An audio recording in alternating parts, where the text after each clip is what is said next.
Ndasubiye kubaramutsa mwe banywanyi mukurikira imboneshakure yacu ari nayo yanyu Shiramatsiko TV. Ni imboneshakure imwe rudende dushikiriza amakuru n'ibiganiro utaronka ahandi.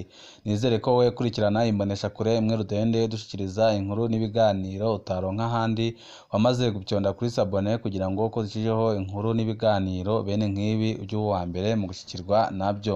Inkuru ibabaje, ni inkuru iteye intwazangabo zibiri zo mw'iperereza rya gisirikare ziravugwa mu igandagurwa rya Pasitoro Jean-Claude Niyonjeko yaserukira ishengero ESB. Mu gice ca mbere cy'iyi nkuru twarabonye injyane zari zihanze ishengero rya ESB mbere yuko Pasitoro Jean-Claude Niyonjeko agandagurwa mu ijoro ry'uwa kabiri ndamukiza umwaka wa 2022 aho yarashwe n'umugabo yambaye impuzu z'igisirikare mu gihe yariko agerageza kwinjiza imodoka mu rupangu ruri mu Ruziba. Tubibutse ko umuhisi yari kumwe mu modoka na Pasitoro Salvatore Nzambimana nawe yakomeretse cyane muri ico gitero agacikana bukeye ku bitaro by'abasirikare kare mu Kamenge hôpital militaire. Muri kino gice ca kabiri turashimika ku ngene ibintu byakurikiranye mu ndwi zibiri za nyuma z'ubuzima bwa Jean-Claude Niyonjeko hamwe n'abagiye baravugwa cane mu byamushikiye. Indwi zibiri za nyuma za Pasitoro Jean-Claude Niyonjeko. Indwi zibiri za nyuma z'ubuzima bwa Pasitoro Jean-Claude Niyonjeko ntizari zoroshe. Ni indwi umuhisi yabaye mu mibonano myinshi n'amanama menshi cane.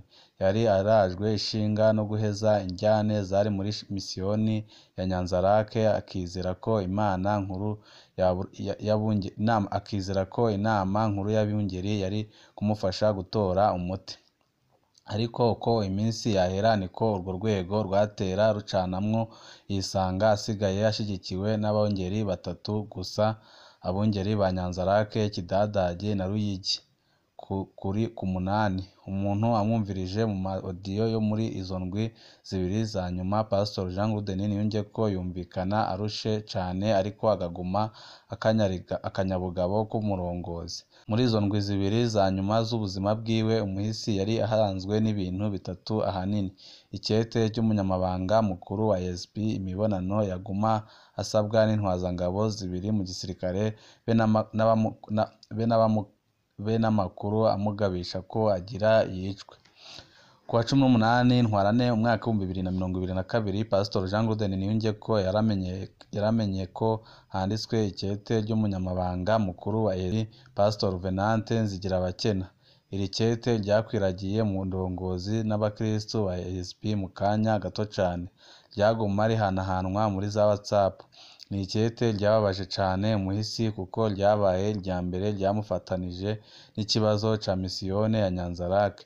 Kuva ryanditswe, ikibazo nticari kikiri ica misiyoni Nyanzarake ahubwo cari cabaye ica ESB yose mu Burundi. Ikete ryategeka Representa Rego Jean-Claude Niyonjeko gufuta ingingo zose zafashwe na Pasitoro Labani Barankunda w'Inyanzarake, ikarangiza riha gasopo Pasitoro Jean-Claude Niyonjeko ko nihagera itariki ya mbere ndamukiza umwaka wa 2022 atarafata ingingo, Venante Nzigirabakena azoca amumenyesha ingingo nawe azoba yafashe. Hano icakurikiye turakizi. Itariki 2 z'ukwezi kwa kane umwaka wa 2022, Presenta Rego yaciye araswa. Biboneka ko umengo gasopo yahawe yateguza urwo rupfu. Ikindi kiboneka cari gihangayikishije umuhisi muri izo ndwi zibiri za nyuma n'amatelefoni ya gasikasi y'intwazangabo mu gisirikare, Lieutenant Colonel Evariste Ndizeye. Evariste yashaka umubonano ariko akaza azananye n'iyindi ntwazangabo yitwa Lieutenant Colonel Desire Hamenyimana. Mu ma-audio menshi cane umuhisi aragaruka kuri bano basirikare akumvikana afise ubwoba ko bashaka kumwica. Hari abazi ko Evariste Ndizeye ari inshuti ya Pasitoro Augustin Ndabateze yari aherutse guhunguka, akaba ari nawe yari ahanganye na Pasitoro Labani Barankunda. Lieutenant Colonel Desire Hamenyimana we yari aherutse gucibwa mu ishengero kandi yari yanasohoye audio iteye ubwoba ivuga ko urugamba rufashe iyindi ntumbero. Jean-Claude Niyonjeko yaguma agerageza kwigiza inyuma umubonano kandi akarondera ko batazobonana ari wenyine nk'uko yabivuga mu audio yiwe. Jean Claude Niyonjeko yatinya ko bazoba baje kumunyuruza akipfuza ko hafi hazoba hariho uwubibona, bazoba bazanye uburozi canke bakaba baje kumupompa imiti kuko we yabita ko ari ibipagani, bazoba bazanye amahera menshi barungikanywe na Augustin Ndabateze kugira bamungure ahebe gufasha Labani Barankunda.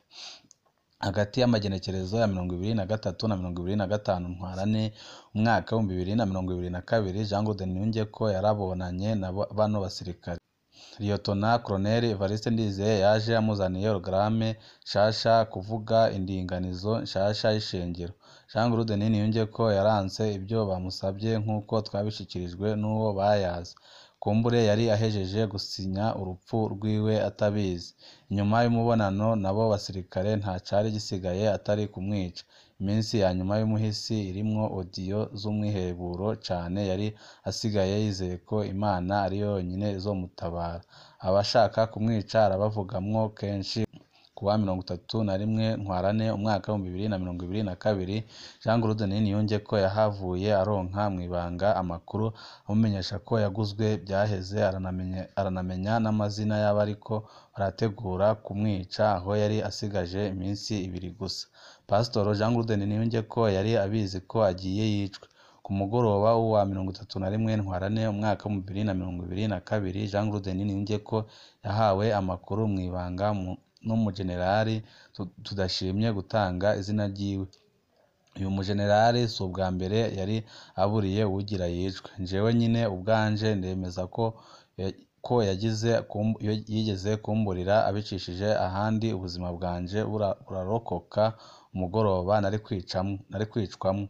Jean Claude Niyonjeko nawe uyu mujenerali yaramuhaye amakuru yose yari afise ku mugambi wo kumugandagura. Yamubwiye ko yaguzwe miliyoni 25 ko akarwi gategura kumwica koba kari kagizwe n'abantu 4: Evariste Ndizeye, Desire Hamenyimana, Alexandre Marerero na Augustin Ndabateze.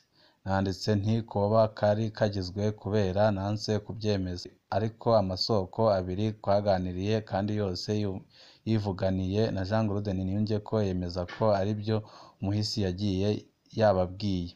Mu audio yiwe Jean Claude Niyonjeko yari yaragiye aravuga kuri bano 4 bose nk'abantu babi cane atinya ko bashobora kumwica.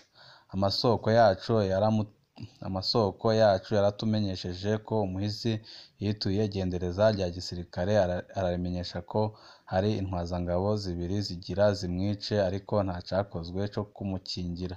Aha niho bitangarije ibyamushikiye. Yaramaranye amakuru iminsi 2 ko agira yicwe, aranabwirwa abagira bamwice, ariko ntaco tubona yakoze ngo yikingire. Kumbure yari kukinjura agatoya, ariko yizera gutabagwa n'Imana ntiyigeze yishiramwo cane ko bokubahuka kumurasa. Umuhisi yagumye yiteze ko bazomuha ishano.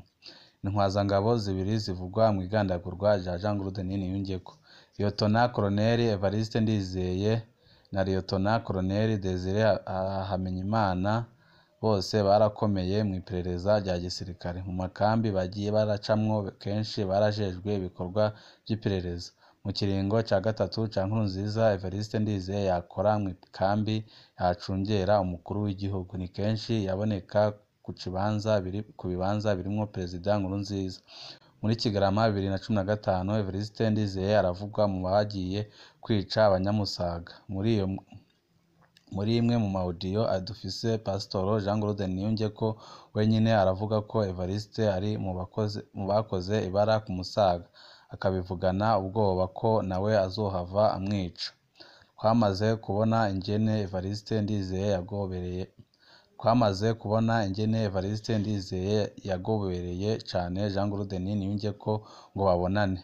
Umubonano wateye ubwoba cane umuhisi. Kanatsinde inyuma yaho yankiye ibyo yamusabye, yaciye hakurikira umugambi wo kumwica. Evariste naho ari intwazangabo z'iperereza, Evariste Ndizeye na Desire Hamenyimana bari bafise amabanga mu ishengero rya ESP Evariste yari umujenama i Bujumbura, Desire yari mwarimu mu Rumonge. Mu ntango za ntwarane umwaka wa 2022 Desire Hamenyimana yarahagaritswe mu mabanga y'ishengero aca arasohora audio iteye ubwoba aho yagize ati uwo ni jewe aranciye aho rero urugamba rugombe ruhindure isura ejo aho tuzohurira bagabo nibyo aranciye mugabo urumva ko nciwe n'uwaciwe ngira ni kimwe ku kindi ntawuzi ingene urwo rukino ruzogenda. Kimwe mu bintu biteye amakenga ni ingene bano basirikare babiri baterekana neza iyo bari umugoroba w'igandagurwa rya Jean Claude Niyongeko. Bose bafise impapuro zerekana amahoteli barayemo, ariko umwe we byaramaze kuja ahabona ko abesha, undi ntiyigeze ajanwa imbere y'ubutungane kwisigura. Ku murango w'itariki 2 z'ukwezi kwa kane umwaka wa 2022 Lieutenant Colonel Desire Hamenyimana yari mu bikorwa rusangi mu Rumonge. Biheze yarafashe icumba muri hoteli Galaxy arariha icumba ariko aca aramanuka i Bujumbura ntiyakiriraramwo. Aho afatiwe yerekanye fagitire y'ico cumba kandi basanga no mu gitabo c'abaraye mu hoteli arimwo. Aho byamugoreye nuko yibagiye gufata ibyumba by'abamugendanira nabyo babimusabye. Yatumye umukenyezi wiwe aja kuryosha abakenyezi babiri b'amahasa bakora mu hoteli bita iy'abakizwa mu Rumonge, abahenda ko akeneye fagitire yerekana ko abagendanira umugabo wiwe baraye muri iyo hoteli mu ijoro ry'uwa kabiri Ndamukiza umwaka wa 2022. Ntiyababwiye ko fagitire ari izo gukoreshwa mu butungane, yabahenze ko ari kugira abo basirikare baronke frais de mission. Babakenyezi barabyemeye, ibyahavuye bibakwegera kwinjira ibohero rikuru rya Mpimba. Nabo amatwi adusumira. Lieutenant Colonel Evariste Ndizeye niwe afise fagitire yerekana ko yaraye mu hoteli i Bujumbura ari kumwe n'umuntu w'umukenyezi. Kubera iki bakeneye ibyo binyoma? By'ukuri bari hehe uwo mugoroba? Ntidushimye kwandika amakuru dufise avuga uko igitero cishe Jean Claude Niyongeko cari gitunganije n'uruhara bano basirikare bashobora kuba baragize. Urupfu rwa Pastor Nzambimana. Igitero cyahitanye Pastor Jean Claude Niyongeko yaserukira ESP imbere y'amategeko cyarakomerekeje bikomeye Pastor Salvatore Nzambimana yaserukira ESP muri Amerika. Salvatore Nzambimana yagiye ajanwa mu bitaro by'abasirikare mu Kamenge. Abaganga barakoze ibyo bashoboye byose gucagu icizere cyari cyose. Batanze ubutumwa ku muryango ko igikorwa cagenze neza. Amatohoza yabaye mu iperereza no mu butungane yerekanye ko ico gitero cyahitanye Pastor Jean Claude Niyongeko, ariko ntiyigeze yitwararika urupfu rwa Pastor Salvatore Nzambimana. Ariko no ngaho hariho ibiteye amakenga bikwiriye gukurikiranwa neza. Kare cane mu gitondo cyo kuwa gatatu Ndamukiza umwaka wa 2022 Pastor Venante Nzigirabakena na Pastor Alexandre Marerero bazindukiye kuri Hopital Militari. Ico kintu cyaratangaje rwose ababyumvise kubera abo pastor bari bazwi mu ruhande rwa Augustin Ndabateze rutavuga rumwe n'umuhisi. Venante Nzigirabakena niwe yari yahaye gasopo umuhisi. Alexandre Marerero yavugwa mu kagwi kateguye urupfu rwa Jean Claude Niyongeko. Ikindi cyatangaje nuko bano bapasitoro babiri bamaze gushika kuri Hopital Militaire haciye akanya gato Pastor Salvatore Nzambimana aca aracikana. Abaryango barumirwa bati mu kanya abaganga batubwiye ko bigenze neza, none ubu nabo bigenze gute ngo ace acikana? None habaye iki? Amakuru twaronse avuga ko ingene bano bapasitoro bihutiye kuva aho ku bitaro batanegeranije umugenzi wabo yari ahejeje gucikana. Pastor Alexandre Marerero ni muramu w'umushikiranganji wa mbere w'ico gihe General Arengiyome Bunyoni. Yari intakorwako. Kumbure niyo mpamvu we atari mu bakurikiranwa muri iyo dosiye. Mu nyuma yarasohoye audio ndende asigura ingene hari abamubesheje ko ari we yarashe Jean Claude Niyongeko. Ibintu bigeze hehe? nk'uko iperereza womengo ryari risanzwe rifise amakuru y'aboba barakoze ibara ryaratumye ko kuva itariki 3 Ndamukiza umwaka w'2022 ku munsi nyine wakurikiye igandagurwa rya Jean Claude Niyonjeko. Bamwe bane bavugwa ko bateguye urwo rupfu Evariste Ndizeye, Desire Hamenyimana, Alexandre Marerero na Augustin Ndabateze. Abo barasambishijwe, amatelefoni yabo yarasuzumwe co kimwe n'itelefoni y'umuhisi. Lieutenant Colonel Evariste Ndizeye na Alexandre Marerero barabaretse barataha. Abandi barahagarikwa, mu nyuma harongewe ko abandi bapasitoro bamwe bakurikiranwa muri iyo dosiye bari basanzwe bapfunzwe igihe Jean Claude Niyonjeko agandagurwa. Idosiye yaraciye imbere y'abacamanza yongera irasubizwa muri Parike Generale ya Muha. Bamwe mu bashobora kuba baragandaguye koko Jean Claude Niyonjeko baridegembya. Bamwe mu bapfunzwe nabo ni inzirakarengane zizira umwikeko gusa. Iperereza ryatanze idosiye itagiramwo ibishobora gufasha ubutungane kumenya ukuri. Nk'akarorero, ibintu byose byari muri telefone ya Jean Claude Niyonjeko byerekana ingene yaganiriye na Evariste Ndizeye, iperereza ryarabifuse. Ibyari muri groupe WhatsApp y'abatemera Labani Barankunda Nyanzarake mu iperereza barabifuse. Umuhisi yarashoboye kwinjira muri iyo groupe WhatsApp akoresheje inomero itazwi, maze aguma akurikirana hafi ibyo bategura, ibyo umuhisi yaganira na bagenzi we mu gihe babona ko byofasha kurondera ukuri. Iperereza ryarabifuse.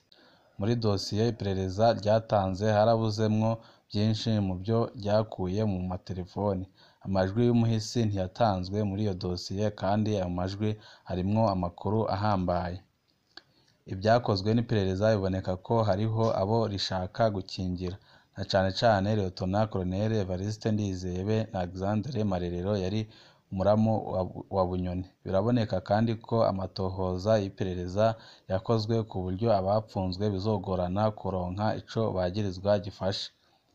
Mu minsi yakurikiye igandagurwa rya Pastor Jean Claude Niyonjeko, Lieutenant Colonel Evariste Ndizeye yaragenywe kuba icegera c'umukuru w'iperereza rya gisirikare Jitu, asubirira Lieutenant Colonel Libere Niyonkuru yavuzwe mu mabi atagira izina muri 2021.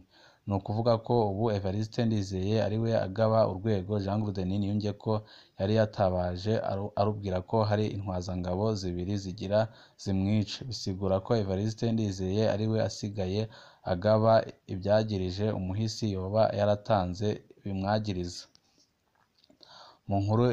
Mu nkuru igira gatatu tuzobasangiza ingene iyo dosiye yahavuye igenda igeze mu butungane. Mwitegure kumva ibindi bitangaza. Ubutungane mu Burundi ni ikibazo kitoroshe.